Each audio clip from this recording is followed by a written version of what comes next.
Hello everyone, welcome to my YouTube channel. I am Saran. I hope you all are well. So we will talk about speaking module, that how you can score good bands. First point is wear formal clothes. Yes, you have to wear formal clothes. Whether you are a boy or you are a girl, you should be very formal with the examiner. So the first impression how you can impress the examiner is by having a very great look by wearing formal clothes. That may be white shirt, black, grey or blue trouser with polished Oxfords. So this will complete the look. And this will also help you feel confident. For girls, it's my advice that you should tie up your hair before you enter the speaking room. And for boys, groom themselves well. Moving on to the next point, that is greet examiner, that how you will greet the examiner. So it is very important point. Please say good afternoon, good morning or good evening whenever you have your speaking test. You will get your schedule 3 to 4 days before the speaking test. So be sure whether your speaking is in the noon or in the morning.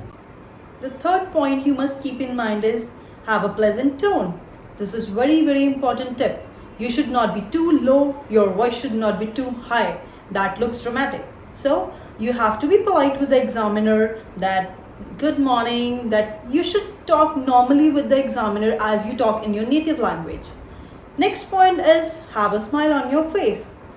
Yes, you can hide your nervousness behind your cute smile. This is a very important tip. It is a human tendency that we got nervous whenever we have to do something new. But you can hide this by having smile on your face, but do not shiver. Have these things in your head. Always have smile on your face. Do not look dull and dumb. That will obviously put the bad impact on the examiner. The very next point is to the point answers. Yes, you need to be specific with the answers you have asked for. But it does not mean that you can answer your questions in one word. That the examiner has asked for something, you said yes or no. No, there will be a big cross for that. You cannot answer in one word. You just have to speak a one line, that my name is so and so. My name is XYZ. If the examiner asks for any other question, you have to answer that question in full sentence. And you can also put the examples that are relatable to your answer. That will help you to enhance the opinions, that you have your own opinion. The examiner will be well impressed by that, but do not stretch them. Next point is usage of contractions or short forms. Yes, you can use short forms in speaking module, but not in the writing module, as you will be deducted with the bands. But in speaking you can use it. How you can use it?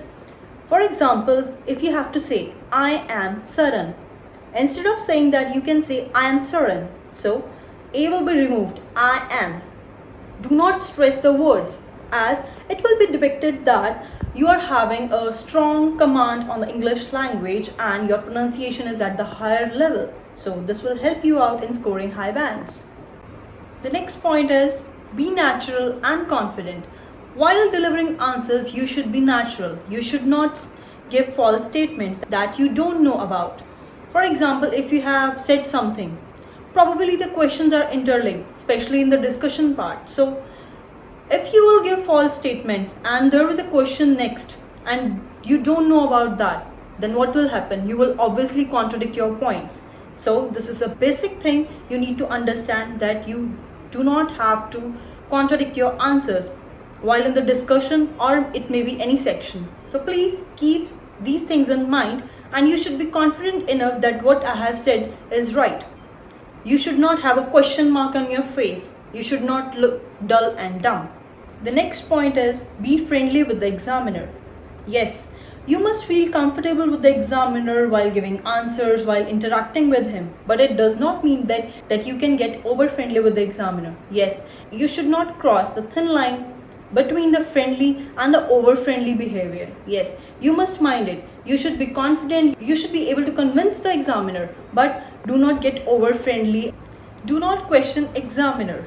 Yes, this may sound something funny that I am saying, but yes, some people think that you can also ask questions to the examiner. As this is one-to-one conversation, they feel like that examiner have asked the question, then they can do the same. No, never do this mistake in your life. Examiner is there to judge you and you are there to express yourself. So keep this thing in mind. The next point is gestures and facial expressions. Yes, you need to have the facial expressions so that you can convince the examiner with your gestures and facial expressions. As you may have heard that the actions speak louder than words. So this will also work in the speaking section. Yes, the examiner will check your facial expressions. Do not move your hands too much like this. If you are saying something like this, do not do like that. If you get nervous and move your hands too much, try to control it by folding your hands, right? And what next is, you have to maintain the eye contact with the examiner. Yes, I know that we get usually nervous that when we have to see in someone's eyes. What you can do is, a very important tip that you can do is, see at this part of the examiner. You can see at the mouth of the examiner. The examiner will get confused whether you are seeing at his eyes or at his face. You will get confidence by doing this. Do not look dull and dumb if you don't know anything. Be confident enough that you know everything, if even you don't know. In addition to these points, avoid repetition. Yes, this is the common mistake that people usually do when they get nervous or they forget what they have to say next. For example, my name is Saran. I am from Patiala.